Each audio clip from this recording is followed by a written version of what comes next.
Aparecium by Ladykenz347. Chapter 1. August 4th, 2008. Hermione stood on the landing of number 12 Grimwald Place, rain misting from the cloudy skies. She hadn't stood on these steps in a very long time, longer than she could recall. This place had been their haven once, their sanctuary from the madness. Everything dark and covered in cobwebs. It was almost unrecognizable now. Ginny had truly done a number on it after Harry decided he didn't want to sell it. "Mummy, how much longer are we going to wait?" A small voice spoke up to her, still holding her hand. "Sorry, love, let's go." She reached up and pressed the doorbell, and within a second the door flung open. "I was wondering how long you were going to lurk on my doorstep." Harry had grown up in the 4 years since she had seen him. His hair was still messy and his glasses still out of date, but his frame had filled, and he had stubble on his sharp jawline. "You knew I was out here?" she questioned. "I'm an Auror, Hermione. Of course I knew you were out here. Have you started to make a habit of standing in the rain outside of people's houses?" She laughed to herself. "I just needed a minute. Harry Potter, meet Liam Granger." She beamed at the little boy at her side. "Well, how do you do, Mr. Granger? I've heard so much about you, and I'm sure you know all about me." He smiled brightly at the young boy. "Mummy says you'd be sad if you went to America. No one knows you there," he said simply, as Harry's face fell. Liam did not mince words or spare feelings. He was highly logical and extremely blunt, almost to a fault. "Oh, I didn't mean like that," Harry retreated. "Obviously, I just meant that your mother might have—" "Oh, never mind. Come in, you two." Hermione was snickering to herself and wrapped her arms around Harry's neck. "It's good to see you. Really good." "I can't believe you have a son," Harry said, staring after the brown, curly-haired child as he took a child's book out of his bag and sat down on the couch. "He's absolutely nothing like you. How is he reading? He's 4. Albus can't even sit long enough to hear a story." Hermione laughed and elbowed him in the ribs. "Where are the boys?" "Upstairs. I had no idea how long you were planning to stand in the rain. Didn't want to get their hopes up that company had arrived." "Boys, come on down. Aunt Hermione is here." Hermione looked over at Liam and smiled. He really was just like her, ever serious and honest. He was sure he was such an easy child, although sometimes gave her a run with his quick mouth. Even as a baby, Liam was quick to learn. Well-tempered, little ball of pudge. He had the sweetest little rolls on his thighs, and his pale eyes almost seemed more mature than his age suggested. He was born knowing.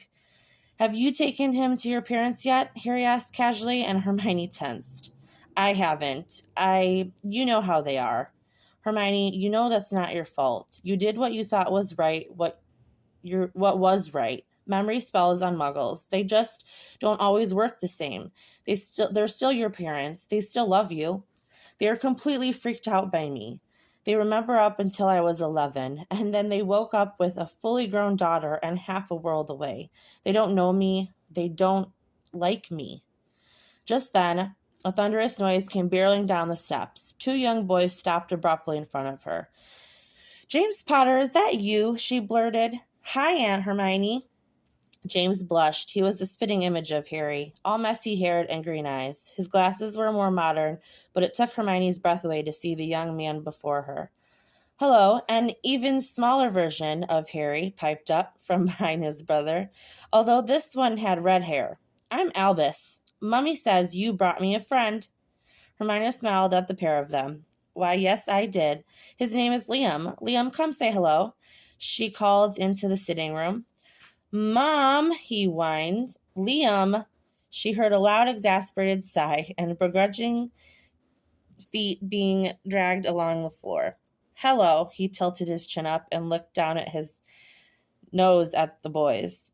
Even though he was much smaller than James, he still pulled it off.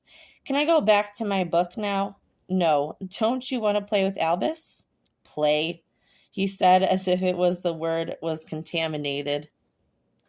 "Do you want to see my new broom? It's not a big boy broom. Mom said not yet, but Dad said yes, maybe for Christmas. Anyway, it's up in my room." Albus looked hopefully at Liam, and Liam mashed his lips together and furrowed his brow.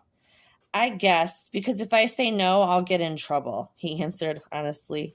Liam, he looked up in fake surprise and mouthed what at her. Liam groaned and walked past her to follow Albus, who was skipping back down the hall and up the stairs. Liam looked like his shoes were filled with concrete, and he looked woefully back at his mother, who sent him an encouraging smile. Keep an eye on the boys, will ya? Harry wrapped an arm around James' shoulders and squeezed. James nodded and trailed after the young boys. Drink, Hermione? Ginny should be here any minute. Love one. Wine, please. Harry walked over to the new bar that they installed, and Hermione looked at it thoughtfully. How will you make sure the boys don't get into your spirits? Harry laughed. I'm a wizard, Hermione, a very talented wizard, if I say so myself. They haven't a chance. He returned with a glass of wine for Hermione and a fire whiskey for himself. He motioned for her to sit at the large couch next to the fireplace, and he took a seat across from her. She looked around the room and noticed how beautiful this home was. She hardly recognized it from the time during the war. The walls were a lovely pastel blue, and all the decorations were a muted neutral color, with clocks and pictures adorning the wall. The house looks great, Harry. Ginny and Molly worked their magic, no pun intended.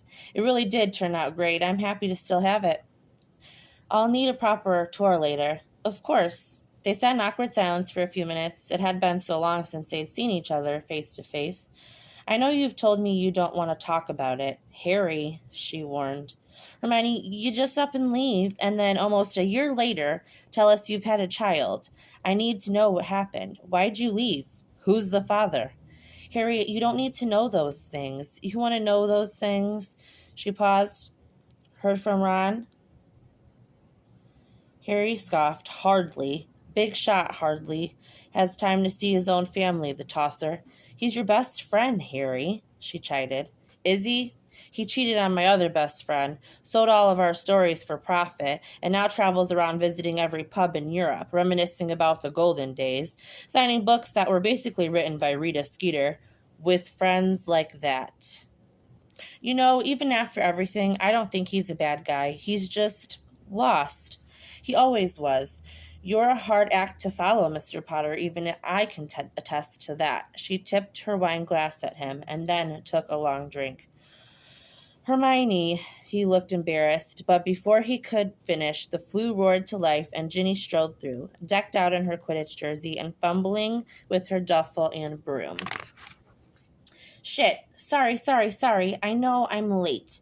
She dropped her gear by the door and leaned over to kiss Harry on the cheek. Hermione, Merlin, you're a sight for sore eyes if I ever saw one. We've missed you. Hermione stood and wrapped her stinky friend in a hug. Miss you too, Ginny. Your boys are just dashing. I can't believe after your childhood you've still stuck in a house of boys.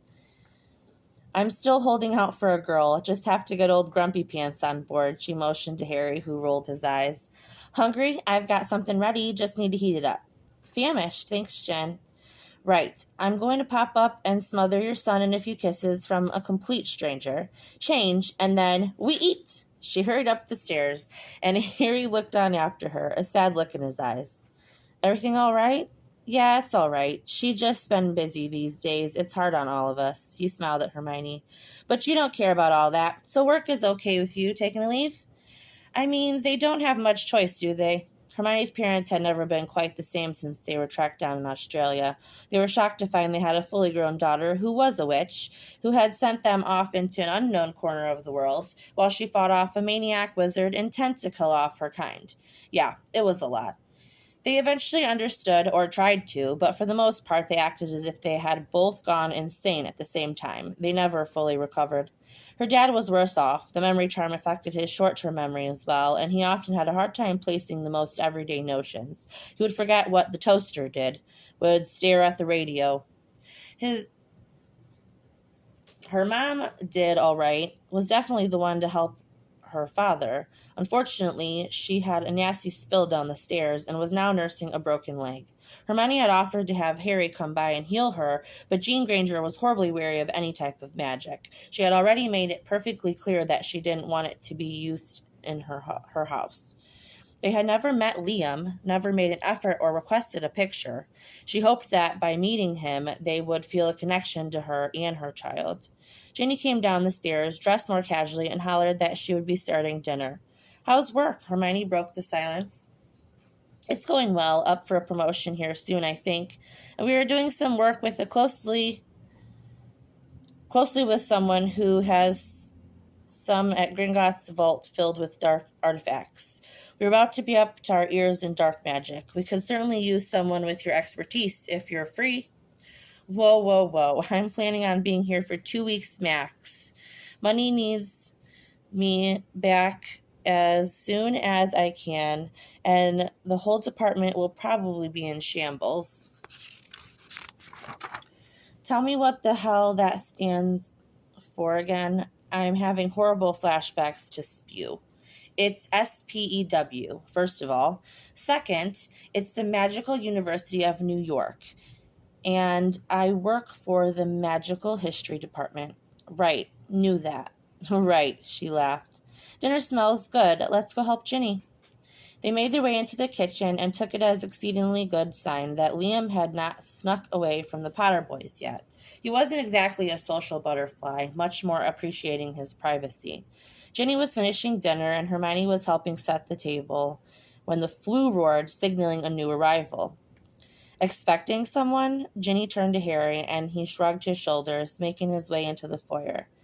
"Potter, damn, don't you answer your interdepartmental memos? It says urgent for a reason. Where's Gin?" Hermione dropped the ceramic plate she was holding and it crashed around her feet. Shit. She would recognize that voice anywhere and immediately started checking the room for escape options. "Hermione, are you all right?" Ginny started fussing over her and magically repaired the dish. Draco strode confidently into the room and stopped dead in his tracks upon seeing Hermione. "Merlin, Hermione, she looks as though she's seen a ghost," Ginny said panicked. Draco Malfoy had certainly changed in the last 4.5 years. He wasn't taller, but he was more filled out, muscular. He too sported a messy coif of hair, and he had a light stubble growing along his jaw.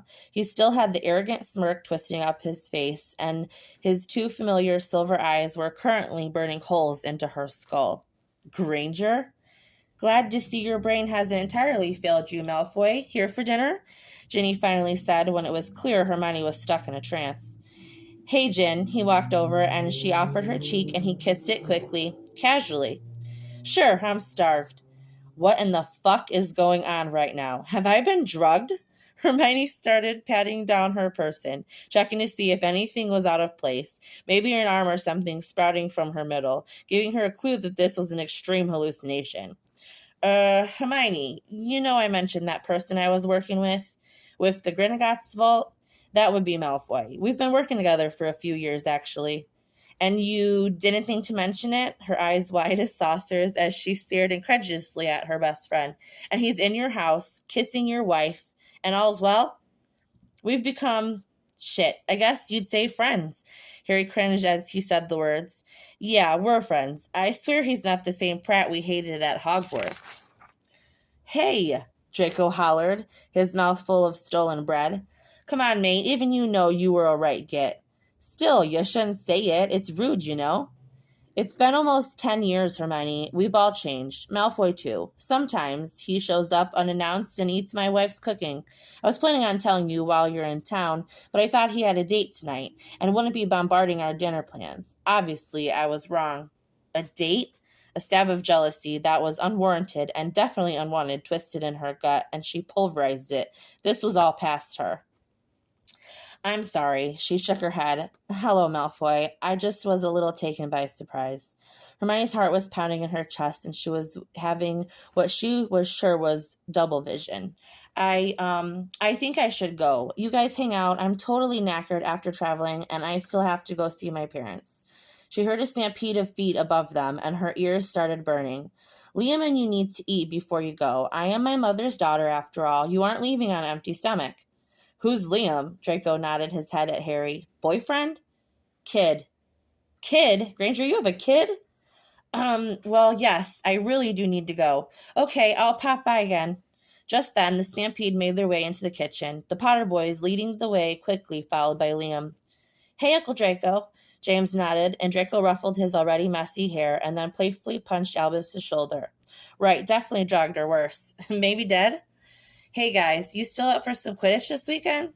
"Yep, been practicing. I think we've got Mom and Dad this weekend." Draco laughed and then looked past the Potter boys, and his eyes got abnormally wide, staring at the sharp-featured, full-lipped, silver-eyed boy. "You're Liam?" Draco stuttered. "You look—" He couldn't finish. He just stared intently at the small child. "How old are you?" "Liam Granger, how do you do? Mom makes me say that, but I don't really care," he announced, huffing. "I'm 4, but I'm mature for my age. Mom, I'm starving." "See, he's hungry. You're eating. Sit down." Ginny pointed at them with her spoon. Hermione grimaced and swore to whatever god might be listening to get her through this meal, and she would be forever in their debt. She hugged Liam close to her and kissed his temple. He started struggling her off and made to sit. Ginny served up a beautiful roast, and everyone sat in horrible, tense silence. "This is wonderful, Mrs. Potter, thank you," Liam spoke again. "Does your mother make you say that as well?" Harry asked, smiling at his plate. "Only the thank you." "You're very well spoken for a 4-year-old. Draco narrowed his eyes at the small boy at the end of the other table. At the other end of the table. I can read too," he boasted. "Yes, well, he is the offspring of Hermione Granger," Ginny quipped. "I didn't realize you'd gotten married, Granger," Draco pressed. "I didn't," she rushed, taking a big bite of potatoes. "Ginny, tell me about the harpies." "Right," Draco murmured, still staring. "Mom, he has my hair. Have you noticed?" Liam nodded at Draco. "Shush," she hissed Liam, who was making a poor attempt at whispering. "Well, my normal hair, it looks like this. It's odd, don't you think?" "What's he saying about my hair?" Draco called from the end of the table, an eyebrow lifted. "Probably that you spend far too much time on it, trying to get it how naturally good mine looks," Harry joined. "Nothing." She glared at her son, who made a confused expression at her, and then turned to Draco. "I said we have the same hair, which is weird because I've never seen anyone else with hair like mine." He spoke directly to Draco. "You have brown curly hair." "No, I don't. It's a spell. Mommy wanted it brown. I don't know why. She wouldn't say." Draco narrowed his eyes and swallowed thickly. He took out his wand and whispered, "Finite incantatem," and Hermione thought she would vomit. Her hands were shaking and her face flushed. Slowly, Liam's hair faded from the dark brown wild curls to a soft platinum blonde. "See? Told you, Albus." Liam stuck his tongue out in a very un-Liam-like fashion. "Shit, he did say that," James laughed, as Ginny reprimanded him after his cursing. "I'm just saying, he said he was blonde, and we literally laughed at him till we cried. We thought he was crazy." "Sorry, Liam," Albus flushed. Draco's face was somehow even paler than his normal moonlit complexion. "How old did you say you were, Liam?" he whispered, his voice hoarse. "I'm 4, and I'm mature for my age, Mommy says." Granger, might I have a word outside?" "You know, I really don't think it's a good time." She looked at the Potters, who were staring back and forth between the now obvious resemblance between Liam and Draco, their mouths hanging open, full of roast. "Liam and I should go." "I insist." Draco threw his napkin against the table, making everyone jump, and walked out the back door into the rain. "Mom?" "It's okay, dear. I'll just be a moment." She hated